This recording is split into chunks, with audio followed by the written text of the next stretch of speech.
అండి. Welcome to నవలా హృదయం. ఈరోజు వీడియోలో వసంత శిశిరం నావెల్ నెక్స్ట్ పార్ట్ చూసేద్దాం. కథలోకి వెళ్ళిపోదాం రండి. సౌమ్య ప్లాన్లో బలి కాబోతున్న శిశిరకు సమయానికి అముద మరియు నిషాల నుంచి సాయం అందుతుంది. నిషా శిశిరను ఇంటి దగ్గర డ్రాప్ చేసే సమయంలో సౌమ్య గురించి చెప్పి ఏదైనా సాయం కావాలంటే చేయగలను అని చెప్పి వెళ్ళిపోగా ఆమె వెంట ఒక కారు వెంబడిస్తూ వెళ్తుంది. శిశిర చేసిన పనులు గత 24 గంటల్లో జరిగిన సంఘటనల గురించి ఆలోచిస్తూ కారు నడుపుతున్న వసంత్ అలానే గతంలోకి వెళ్ళగా తన ఇంట్లో రాత్రివేళ ఆమె ఫోటో చూస్తూ తన భావాలను పంచుకొని ఆమె ఫోటో ఉన్న ఫోనును గుండెలకు హత్తుకొని కళ్ళు మూసుకున్నాడు వసంత్. అతడు అన్నట్లే ఎన్నో విషయాలలో తేలికగా విజయాన్ని సాధించగలిగిన అతడికి ఈసారి మనసు వెనక్కు పట్టుకు లాగుతోంది. ఓవైపు తల్లి అనారోగ్యం, ఆమె గతం తెలుసుకోలేకపోతున్నాను అన్న నిస్సహాయత, మరోవైపు అత్యంత ఆప్తుడు కిషోర్ నుంచి ఇంకా ఎటువంటి సమాచారం లేకపోవడం, వాటికి తోడై కంపెనీ సమస్యలలో శిశిర ఇరుక్కోవడం అతడిని సరిగ్గా ఆలోచించనివ్వకుండా, ఏ పని సరిగ్గా చెయ్యనివ్వకుండా చేశాయి. చూడాలి మరి ఏం జరుగుతుందో. ఇప్పటికి మాత్రం ఒత్తిడి వల్ల కలిగిన అలసటతో నిద్రకు ఉపక్రమించాడు. ఉదయాన్నే ఆఫీస్కు వెళ్లాలనుకుంటూ సిద్ధమై వచ్చి హాలులో కూర్చున్న వసంత్కు కాఫీ అందిస్తూ పుట్టినరోజు శుభాకాంక్షలు సార్ అంటూ మనస్ఫూర్తిగా శుభాకాంక్షలు తెలియజేసింది నిర్మల. వసంత్ థ్యాంక్స్ అమ్మా అని చెప్పగా ఇవాళ మేడం ఇంటికి వస్తున్నారా సార్ అని ప్రశ్నించింది నిర్మల. లేదు, మేడం కొన్ని రోజుల పాటు ఇంటికి రారు చెప్పిన వసంత్ సమాధానానికి ఆలోచనలో పడింది నిర్మల. వసంత్ ఏమైందని ప్రశ్నించగా నేను నా సెలవు గురించి చెప్పాను కదా సార్, అబ్బాయి కుటుంబంతో పాటు వస్తున్నాడు, కొన్నాళ్లు వాడితో ఉండాలని అనుకుంటున్నాను.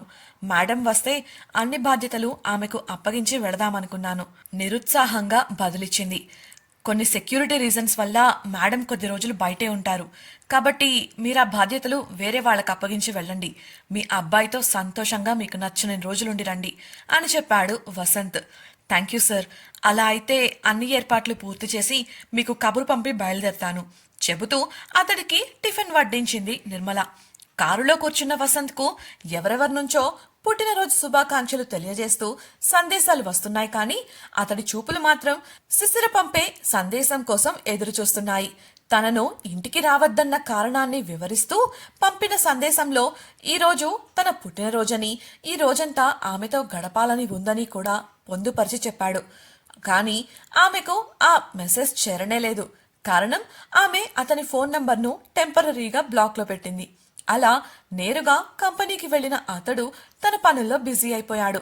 ఆ రోజు తన పుట్టినరోజు కావడంతో శిశిర నుంచి వచ్చే మెసేజ్ కోసం ఆశగా ఎదురుచూశాడు వసంత్.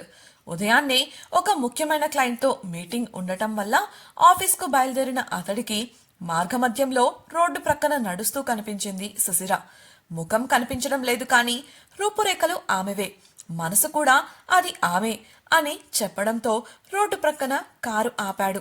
దిగి చూసేసరికి ఆమె కనిపించలేదు. వెతుకుదామని ముందుకు వెళుతుంటే అతడి ఫోన్ రింగ్ అయింది. హరీష్ సార్, క్లయింట్ 10 నిమిషాల్లో వచ్చేస్తామని చెప్పారు, మీరు బయలుదేరారా అని అడిగాడు. దాంతో తప్పక కారెక్కిన వసంత్ డ్రైవ్ చేస్తూనే గగన్కు కాల్ చేశాడు. బహుశా విలేకరి గురించి కాల్ చేస్తున్నట్లున్నారు అనుకుంటూ కాల్ ఎత్తిన గగన్, బాస్, ఆ జర్నలిస్టు ఇక లేడు. నిన్న కొంతమంది అతన్ని ఊరి చివర చంపి పడేసి వెళ్ళిపోయారు. నేను కలెక్ట్ చేసిన వివరాలన్నీ ఇప్పుడే మీకు ఫార్వర్డ్ చేస్తాను. మీరు నన్ను ఇన్వాల్వ్ అవ్వద్దన్నారని నేను అతన్ని కాపాడే ప్రయత్నం కూడా చేయలేదు అంటూ నిన్న జరిగిందంతా పూసగుచ్చినట్లు వివరించాడు. నిన్నటి గతం. స్టార్ హోటల్ లాబీలో ఐప్యాడ్లో గేమ్స్ ఆడుకుంటూ ఉన్నాడు గగన్. రిసెప్షన్కు కాల్ రాగా రిసెప్షనిస్టు సంభాషణ ద్వారా అది విలేకరి ఉన్న సూట్ రూమ్ నుంచి వచ్చినట్లు గ్రహించాడు. అలాగే ఫుడ్ ఆర్డర్ అని తెలిసి చిరాకు పడ్డాడు. రేయ్, ఎవడ్రా నువ్వు? నీకు పొయ్యే కాలం దగ్గర పడింది, కానీ త్వరగా బయటకు రా, ఈ హోటల్ ఫుడ్ తినలేక చస్తున్నా మనసులోనే అనుకున్నాడు. అలా అక్కడక్కడే తిరుగుతూ సమయాన్ని గడుపుతూ ఉండగా అతని ఎదురుచూపులకు తెరదించుతూ సుమారు సాయంత్రం 4 గంటల ప్రాంతంలో రిసెప్షన్లో ప్రత్యక్షమయ్యాడు విలేకరి. అతడి ప్రక్కనే ఉన్న అమ్మాయిని క్యాబ్లో పంపేసి మరో క్యాబ్లో ఫోన్ మాట్లాడుతూ అతడు బయలుదేరాడు. అది గమనించిన కార్లోని మనుషులు వేరెవరో కాదు, సౌమ్య మనుషులు.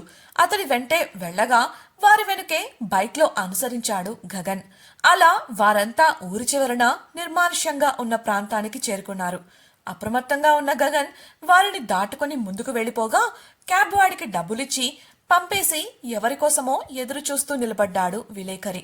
కొంతసేపటికి సౌమ్య మనుషులు కారులో అక్కడికి చేరుకోగా వారిని చూడటమే, బ్యాలెన్స్ డబ్బులు ఇస్తానన్నారు, ఏవి త్వరగా ఇస్తే వెళ్ళిపోతాను అన్నాడు విలేకరి. ఇస్తాం, ఇక్కడికి ఎవరైనా వచ్చి చూసే అవకాశం ఉంది, లోపలికి పదండి చెప్పి అతడిని తీసుకుని పక్కనే గుబురుగా పెరిగిన చెట్లలోకి తీసుకువెళ్లారు వారు. అప్పటికే అదే చెట్ల మధ్య కలసిపోయిన గగన్ నిశ్శబ్దంగా వారిని అనుసరిస్తూ కావలసిన వివరాలు సేకరించుకుంటున్నాడు. అలా సౌమ్య మనుషులు ఒకచోట ఆగి చుట్టూ చూశారు.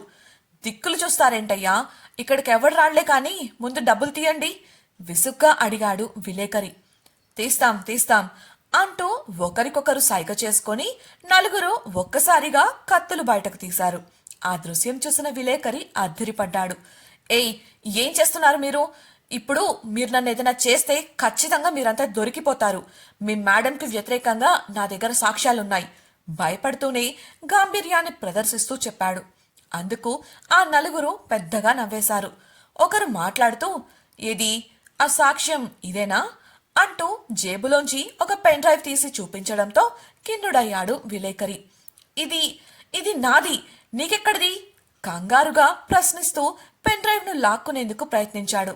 కాని అతన్ని గట్టిగా వెనక్కు తోసి పెన్ డ్రైవ్ ను జేబులో పెట్టుకున్నాడు ఆ వ్యక్తి. ఆ తోపుకు విలేకరి కింద పడిపోగా నలుగురు 4 వైపుల నుంచి అతడిని చుట్టుముట్టారు. మరుక్షణం అతను పెట్టిన కేకలకు ఆ చుట్టుప్రక్కల చెట్లపై నివసిస్తున్న పక్షులన్నీ ఎగిరిపోయాయి. అతడి దేహాన్ని అక్కడే వదిలేసి వచ్చిన దారినే తిరిగి వెళ్లిపోయారు సౌమ్య అనుచరులు. వారు పూర్తిగా వెళ్లిపోయారు అని నిర్ధారించుకున్న తర్వాత మెల్లగా పొదల చాటు నుంచి బయటకు వచ్చాడు గగన్. అతడి ఫోన్లో ఇంకా రికార్డింగ్ జరుగుతూనే ఉంది. కొన ఊపిరితో ఉన్నాడేమో తెలుసుకోవాలని గ్లౌజులు ఉన్న చేత్తో విలేకరి నాడి పరిశీలించిన గగన్కు అతడు ప్రాణాలు కోల్పోయాడని అర్థమైంది. నెట్టూర్చి, మా బాస్తో పెట్టుకుంటే పోయే కాలం దగ్గర పడింది అనుకున్నాను, కానీ మరి ఇంత తొందరగా పోతావు అనుకోలేదు.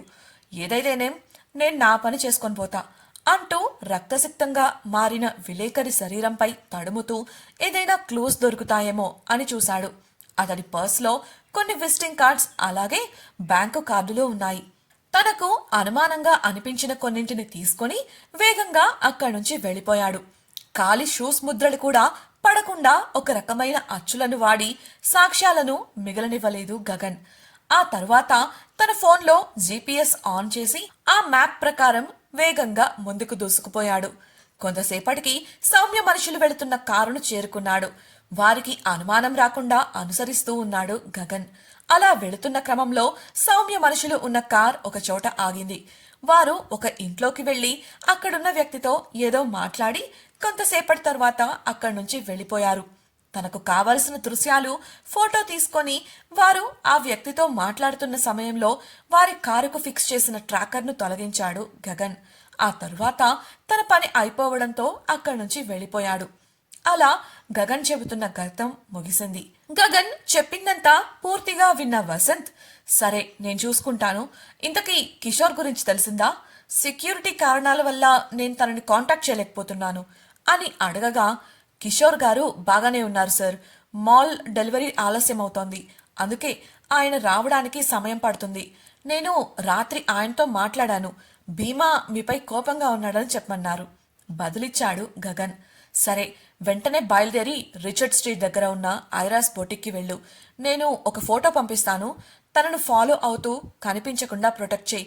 తన కదలికలపై నాకు సమాచారం ఇస్తూ ఉండు. ఆర్డర్ వేసి కాల్ కట్ చేశాడు వసంత్. గగన్ తాను కలెక్ట్ చేసిన సమాచారాన్ని అంతా వసంత్కు వాట్సాప్ ద్వారా పంపించాడు. త్వరగా కంపెనీకి చేరుకోవాలన్న ఆతృతలో ఉన్న వసంత్ అదేది పట్టించుకోలేదు. కంపెనీకి చేరుకున్న తర్వాత మీటింగ్ హాల్లోకి వెళుతుండగా అతడికి గగన్ నుంచి ఫోన్ వచ్చింది. తాను శిశిర ఫోటో పంపడం మర్చిపోయాను అనుకున్న వసంత్, ఇప్పుడే పంపిస్తాను అంటూ కాల్ లిఫ్ట్ చేసి చెప్పాడు. సార్, ఒక్క నిమిషం అన్న గగన్ మాటకు మీటింగ్ హాల్లోకి వెళ్లబోయిన వాడల్లా ఆగి చెప్పు అన్నాడు వసంత్. కిషోర్ గారు మీకు మరో విషయం కూడా చెప్పమన్నారు. కంపెనీ డేటా లీక్ చేసిన మనిషి గురించి ఆయన వివరాలు కనిపెట్టారు.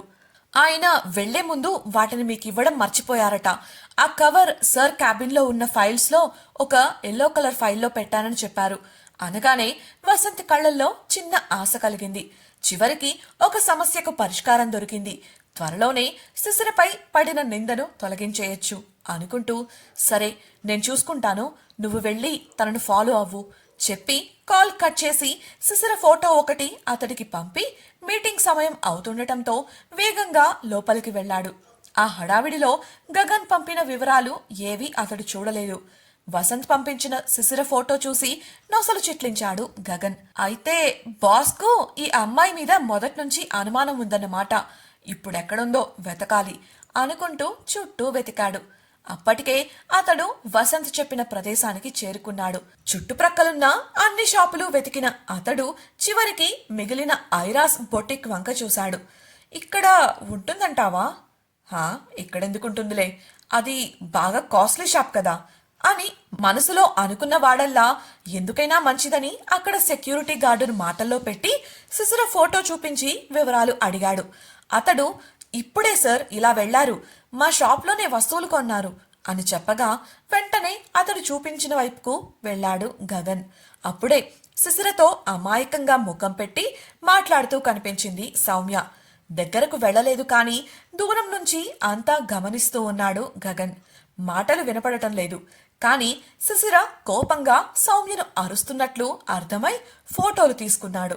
ఆ తరువాత ఆమె ఆటోలో వెళ్లడం చూసి ఐరా బొటిక్ సెక్యూరిటీ దగ్గరకు మళ్లీ వెళ్లాడు.